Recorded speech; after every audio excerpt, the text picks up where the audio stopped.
Apple Watch SE, second gen. Mga naghahanap ng green. Ano, astig kasi, pwedeng palalaki, pwedeng babae. Series 9. Ito yung sumunod na sa latest kasi ang latest ngayon, Series 10. Series 7 na 41mm, SE na first gen na 44mm. iPhone 16 256, 100 pa rin yung battery health niya. At saka may warranty pa rin to sa Apple kasi 16 kakalabas lang nito. 15 plus na 128, price drop na siya from 42,000 ngayon 39 na lang. Nakaless ka na ng 3K. Tapos kapag napanood mo pa ulit, less 500 ulit. Ayun no, iPhone 15, paunahan na lang dito. Ito siya, iPhone 15. Ayun, para ka lang nag-unbox ulit. Kasi bagong-bago pa to, ayun no. 14 Pro na 256. Ito, nag-price drop na rin siya from 40,000. Yung 13 Pro na 512, from 38,000, binibenta ko na lang siya ngayon ng 35,000. Grabe. Oo. Tapos, ang previous po natin sa lahat ng iPhones natin, ganito po. iPhone 12 natin from 19,500, ngayon 18,500 na lang. Ayun o, etong mga 11 Pro Max ko, sinisale ko na lang yan. Magkano na lang, boss? 11 Pro Max natin na 64GB and binibenta ko na lang for only 16,000. 16? Oh, pwede pa i-update yan, boss, no? Oo, kayang-kaya pa rin hanggang iOS 18 lang, iPhone XR. Kaya yung iPhone XR natin na 128, 12,000. Yung iPhone 11 na 128, yung 128 natin 15,000. Yung mga solid, update tayo sa Tech Gadget. Oo, price drop talaga tayo ulit ngayong February, mas lalong bumaba. Kaya sa mga nag-aabang ng pinakamurang mga iPhone this year, eto na yun. iPhone 16 256, 100 pa rin yung battery health niya. At saka may warranty pa rin to sa Apple kasi 16 kakalabas lang na ito. May warranty pa. Ito, 16 256, 100 battery, binibenta ko lang siya sa halagang 48,000. 48K, negotiable. May kasama pang freebies. Yun, gift Tapos, box. may discount pa yan kapag napanood mo sa Classic. Yun. 15 Pro 128, ito bigay ko na lang ng 46,000. 46. Oo, tapos pag yun nga ulit, pag napanood mo kay Solid, less 500. Yun. At saka pwede ka pang tumawad ulit.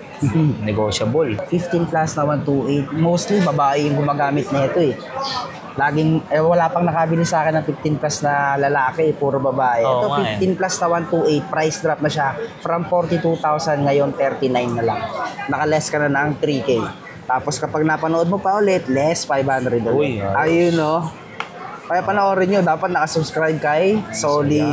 Next natin, ano yan? Next natin, iPhone 15. Ito iPhone 15. Paunahan na lang dito. Ito siya, iPhone 15.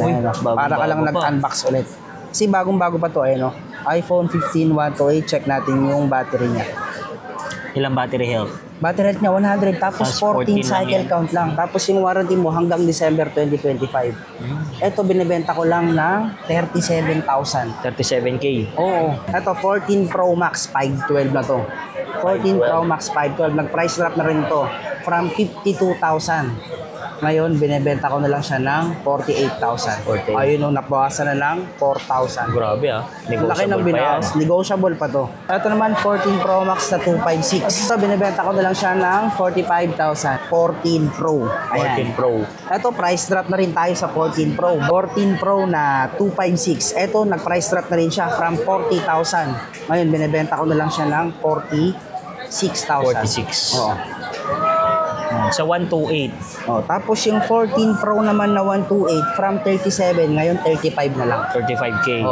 Tapos pag napanood mo ulit kay Solid, less 500 ulit. Ayun. Ito naman, isa sa mga pinakamabenta, bestseller din namin ito. Kaya nakikita nyo, onti na lang yung mga stock na natitira. 13 Pro Max naman to.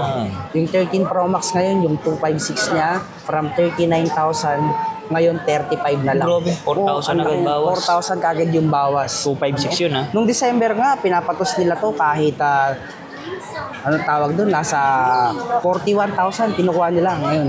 Ngayon 35 na lang. Tapos yung 13 Pro Max na 128 naman, ngayon 33 na lang. From 36 yun, naging 33 na lang. Tapos, ayun ulit, sa mga budget meal na naman, 13 Pro. Gusto mo, naka-Pro ka pa rin. Kasi pag Pro and Pro Max, 120 yung refresh rate niya. Kapag yung mga 15, example, yung mga base model, simula 11 hanggang 16, 60 pa rin yung refresh rate niya.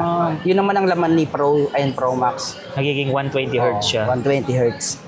Ito, yung mga 13 Pro natin, nagbaba na rin yung presyo. Yung 13 Pro na 512, from 38,000, binibenta ko na lang siya ngayon ng 35,000. Grabe. Oo. 13 Pro ngayon na 512. Ang laki ng storage yun. Tapos yung 13 Pro naman na 256 from 35 ngayon 32 na lang. 32,000. Tapos yung 13 Pro na 128 naman from 33 ngayon 30,000 na lang. Kaya ang laki na ng binaba. Ito, dito na tayo sa 12. Ayan, 12 Pro Max. Yan, dyan nagsimula yung 5G. Oo, 5G. Sa 12 series. Yan. Sa 12 Pro Max natin, nag-price drop na rin kasi lahat din bumaba na yung presyo ngayong February. Yung 12 Pro Max natin na 256 from 29,000, ngayon 27 na lang. Nabawasan na ng 2,000. Kung palang panalo ka na, 2,000 na yan. Tapos 2,000 may yan, gift diba? box pa yan. Tapos ang freebies po natin sa lahat ng iPhones natin, ganito po. Ayan. Pag binili rin nila yan, magkano po yan? Oo, ito pag binili na separately, 1,500 po siya. Ito freebies ko na lang po siya, every unit na maa-avail nyo. Ang freebies po natin, 3 case. Meron kang isang clear case, tapos meron kang free na 2 silicone. Mamimili na lang kayo kung anong kulay yung gusto nyo. Yes. And then meron ka ng free na 2 charger. Meron ka na rin free na 5,000 watts na power bank. Ayan. Tapos meron ka pang AirPods Pro 2. Ayan. Kaya gagamitin mo na lang. Charge mo na lang, gamitin mo, okay na. Okay. Sa mga 12 Pro Max pababa, lahat 60 pa rin yan. Ayan. Kahit Pro Max pa yan, kahit 12 Pro Max, 60 pa rin siya. Tapos, ito naman sa 12 Pro natin ngayon, nagbaba na rin yung presyo. Yung 12 Pro 256, yung 256 niya from 25, nagbawasan na 1,000. Ngayon, 24 na lang. Yung 256, 23,500 na lang. Tapos yung 128 niya, 21,500 lang. Ayan, murang-mura na lang binigay sa inyo. Tapos, dito naman tayo sa, syempre, ang pinakamabentang unit, iPhone 13. 13. Ayan. Yung iPhone 13 natin ngayon, nag-price drop na rin. Meron tayo yung mga under warranty and expired warranty. Kasi pag base model, meron yan yung mga brand new pa. May makakapili ka pa ng brand new. Kaya sa most of the mga unit namin, yung mga under warranty, mga panandali ang nagamit pa. Tapos binenta ka agad. May mga available pa pala. Katulad nito, iPhone 13, yung under warranty pa na 128, binebenta na lang namin siya for only 25,000. Ang brand new niyan, 34,000. Ito, binebenta ko na lang 25,000. Oh, grabe. Tapos slightly use lang yan na may warranty yan sa Apple. Tsaka may warranty din kayo sa shop namin. Ang daming warranty niya. Oo. Tapos yung iPhone 13 naman na 128 na wala ng warranty. Pero may warranty sa amin ha. Yung iPhone 13 na 128 na expired yung warranty sa Apple, binibenta ko na lang siya for only 22,500. Yan ang presyo niyan, last is 25,500. Gano'ng katagal ba warranty niyo, boss? 1 month service warranty, tapos merong 3 days replacement. Wag lang human error, no? Oh, wag lang yung mga human error, yung mga nabasag yung LCD, Nabagsak. nabasa. Yun. Oh, yun. Sa mga gustong makamura, pwede nyo namang i-trade yung mga cellphone nyo. Yung mga Pero pag Android yung isi-swap nila, mas mababa. mas mababa kasi talagang mababa ang resale value kapag Android. Laptop pwede din, no? Sa laptop pwede rin. Ayun. So lahat ng gadget pwede. Pwede. Pero yun nga lang, kapag sa iPhone, mas mataas talaga yung kuha namin. Kaya kung gusto niyo lang magbenta ng unit, pwede rin sa amin. Pwede rin downgrade. Oo, kasi mas mataas namin kukunin compare sa bumibili through online. Kasi yung bibili nila through online, binebenta lang din sa amin, pinapatungan na lang nila ng presyo. Kaya kung gusto niyo magbenta ng unit, ayan, pwede niyo kaming i-PM sa page namin. Kasi in 12, 5G na yan eh. Oo nga. Ayun o, yung iPhone 12 natin from 19,500 ngayon, 18,500 na lang. 18.5. Ito, iPhone 12, 64 gig. Yun nga lang, hindi siya masyadong makinis. Ayan, meron lang siya mga faded. Oo, pero Ayan. pag may ano na yan, case, wala na Ito, yan. ang binibenta ko siya ng 17. Ngayon, binibenta ko lang siya ng 14,000. Dahil dun lang, oh. Ito lang, yung hindi lang siya makinis. Pero, hindi naman yan yung yupi. Yan lang yung hindi natanggal sa case. Pero yung performance, Pero goods na goods yun. pa rin. Yun ang maganda dito sa Techie, no? Ayun, no? Sinasabi yung mga issue. Oo. Huwag ka lang makakabili ng sobrang kinis naman na kasi mag-in doubt ka na kasi baka possible napalitan na yun ng housing. Lugi ka dun. Hindi na original yung housing. Kaya ingat-ingat. Pero sa mga 11 Pro Max ko, ang available lang ngayon is 64 gig. 64 na lang? Oh, 64 kasi bihira na yun yung mga 256 ngayon eh. Ayun o, etong mga 11 Pro Max ko, sinisale ko na lang yan, Magkano dinidispose. na lang, boss? 11 Pro Max natin na 64 gig and binibenta ko na lang for only 16,000. 16? Oo, naka 11 Pro Max ka na, 16,000. Tapos meron din tayo naman dito, ayan, pinaka-affordable na unit. Hindi makakawala, iPhone 11. iPhone 11. Ito meron tayong iPhone 11 na 128. Yung 128 natin, 15,000. Tapos, ito na yung previous niya. Ayan. Kasama na yan. Sa mga gusto mag-iPhone, pwede agad to, no? 11. Sakto, meron din tayo dito, iPhone 11. Meron akong mga unit dyan na iPhone 11. Na-activate lang siya noong February 9. Pero yun, mga 64 gig. iPhone 11, 64 gig. Kasi almost brand new eh. February 9 lang, hindi pa yun na-charge kahit minsan. May mga brand new pa pala yan, no? Oo, kasi may mga brand new pa yung iPhone 11. Ang wala nang brand new ngayon, iPhone XR. Pababa yan. Pero yung iPhone 11, 12 Pataas. hanggang 16, meron yung brand new.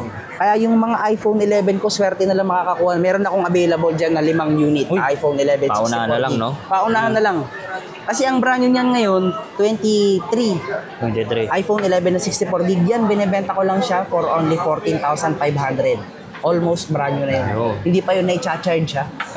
Hindi pa na-charge kasi February 9 lang na-activate. Kaya puntahan nyo Oo, na. puntahan nyo na lang. Sobrang mura na yun. 14,500 na lang binebenta. Brightness. iPhone 11, 64 gig. Ayan. Mga urig po to ha. Oh, Hindi yan. original. Makikita nyo naman yung serial number. Kasi pag chinek nyo yung serial number, makikita nyo naman yung, mache-check nyo yun sa Apple kung under warranty. Katulad nito, ayun po, yung battery niya 100%. Pwede naman yung ipa-Trio Tools eh. Opo, pwede nyo ipa-3 tools yun. Tsaka pwede mo i-check yung serial number niya sa website. Makikita mo doon kung kailan na-activate, kung totoo bang February 9. Pwede pa i-update yan, boss, no? Oo, kaya pa rin hanggang iOS 18 lang, iPhone XR. Kaya yung iPhone XR natin na 128, 12,000. 12,000? Oo. 128 na yun. Tapos yung 64 gig, 10,500 na lang. 10,500. Ito, may mga Apple Watch din pala kayo, boss. Oo naman, kasi syempre, kapag naka-iPhone, matik, dapat naka-Apple Watch ka din. Hindi naman lahat, pero syempre, basta Apple Watch, Partner niya yan eh. partner niya yan eh. Kasi pag yung hinahanap mo yung iPhone mo, pwede mong gamitin tong Apple Watch. Trace. Oo. Yan. Presyohan, boss. Pinakamura. Para sa Apple Watch natin naman, kasi dalawa yan eh, may panlalaki, may pambabae. Kaya mostly, kapag panlalaki, yung niya is nasa 44 to 45 Mas mahaba. Mas malaki. Oo. Tapos pangbabae naman, Maiksi. 40 to 41 Ayun na pinagkaiba. Ito panlalaki, ito pambabae. Apple Watch SE, second gen. Ito siya, 44 Ito, binibenta ko na lang siya for only 12,500. 12,500. 12,500 ang brand new neto is 19,000. Ito may warranty pa sa Apple. Kaya makikita nyo, makikinis pa yung mga. Anong previous niyan, boss? Ito may freebies na siyang charger, case, and screen protector. Ayos. Ayun, bagay dito. Ito, meron lang siyang mga konting dent. Ayan, o. SE naman siya na second gen din. Ang babae. Ito, ang binentahan ko dito is 11. Ito, binibenta ko na lang siya 9,500. 9,500. Dahil lang meron lang siya mga Maliliit na maliliit na paint chips. Pero pwede mo naman lagyan niya ng Case hindi para na makikita matakpan. yan. Ito, same rin niya. Ito yung kanina na Apple Watch SE Yes. na 44 Panlalaki to eh. Ito naman, sakto lang din to. Pwede siya panlalaki, pwede pang babae, 41 Katulad ko, hindi rin sa akin bagay yung kasi hindi naman kalakihan yung kamay ko. Ito naman siya, Series 9. Ito yung sumunod na sa latest kasi ang latest ngayon, Series 10. Price range. Ito siya, Series 9, Series 9, 41 binibenta ko na lang siya ng 15,500. 15,500. Ito, boss. Magkano ulit to? 9,500 na lang 9,500 siya, SE. Tapos meron din tayo, ito naman, panlalaki ulit to. Series 7 naman siya, na 45 Ito, binibenta ko na siya, 13,500. Kasi pag mas malaki, mas mahal lang konti. Ayun. Ito rin siya, oh. Ito naman, sa mga naghahanap ng green. Ayun, no? Astig kasi, pwedeng panlalaki, pwedeng babae. Series 7 na 41 Ito, benta ko na lang siya ng 11,500. 11,500. Oo, 11,500 na lang. SE na first gen na 44 Color white. Ito, binibenta ko na lang siya ng... Kasi ang orig price nito is 12,000. Ito, binibenta ko na lang siya ng 10,500. 10,500. 10,500, meron lang siyang scratches. Pero hindi naman siya malala. Ayan. May mga charger naman lahat yan, boss. No? May charger lahat to. Yung mga solid, update tayo sa Teki Gadgets. Yes. Ayan, kasi kasama natin si Boss Teki. Boss Teki, invite niya naman sila dito. Ay, sa mga viewers natin dyan, sa mga gustong magka-iPhone ngayong taon. Ayan, pwede kayong mag-walk-in dito. Pwede rin naman mag-order through online. Ayan, Facebook page. Sa Facebook page natin, meron tayo yung search nyo lang yung Teki Ayun, Gadgets. ito. Ayan, Teki Gadgets. Tapos meron din sa Instagram and sa TikTok. Ayun. Pero mostly mas active kami sa Facebook. Ayun, PM na lang, no?